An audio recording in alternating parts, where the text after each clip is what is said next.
Plastering ചെയ്യുമ്പോൾ ശ്രദ്ധിക്കേണ്ട കാര്യങ്ങളാണ് ഇന്നത്തെ വീഡിയോയിൽ പറയാൻ പോകുന്നത്. എന്താണെന്ന് വെച്ചാൽ ഈ മാർബിൾ ഇടുന്ന ആൾ പ്രത്യേകം ശ്രദ്ധിക്കേണ്ടതാണ്. മുമ്പ് തന്നെ പ്ലാസ്റ്ററിംഗ് ചെയ്യുന്നതിന് മുമ്പ് ശ്രദ്ധിക്കേണ്ട കാര്യമാണ്. വർക്കേഴ്സിനോട് ഹിന്ദിക്കാർ എടുക്കുന്നുണ്ടെങ്കിൽ അവർ പറഞ്ഞ ഒരു 6 ഇഞ്ച് ഇടുന്നുണ്ടാകണം വിട്ട് കൊടുത്ത് പ്ലാസ്റ്ററിംഗ് ഇതുവരെ ചെയ്യണം. താഴത്തേക്ക് പ്ലാസ്റ്ററിംഗേ ചെയ്യേണ്ടതായി വരുന്നില്ല മാർബിൾ ഇടാൻ ഉദ്ദേശിക്കുന്നവർ.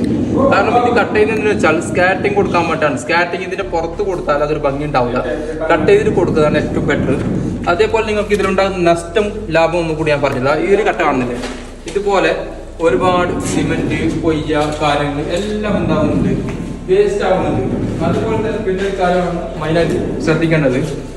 പിന്നെ അതുപോലെ ഫുൾ അടിച്ച് കഴിഞ്ഞാൽ ഇപ്പം ഇത് ഫിനിഷിങ് പോയിന്റാണ്. ഫിനിഷിങ് അടിച്ചതാണ് ഈ പൊട്ടിയിട്ട് കേട്ട് ഫിനിഷ് ചെയ്ത് വെച്ചിട്ട് ഇവിടെ അതേപോലെ ഉണ്ടാകുമ്പോൾ ഇത് കട്ട് ചെയ്യുന്ന ആൾക്കാർക്ക് ഉണ്ടാവില്ല. ഇവിടെ ഒരു പൈപ്പ് കൊടുത്തിട്ടുണ്ടായിരുന്നു, അത് മനസ്സിലാവില്ല.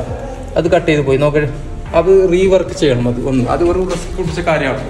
അതേപോലെ ഇവിടെ ആണെങ്കിൽ എന്തുണ്ട്, പൈപ്പ് ഓപ്പൺ ഉണ്ട്. പക്ഷെ ഓപ്പൺ ഉണ്ടെങ്കിൽ താഴെ ഭാഗത്തുനിന്നില്ല, പൈപ്പില്ല.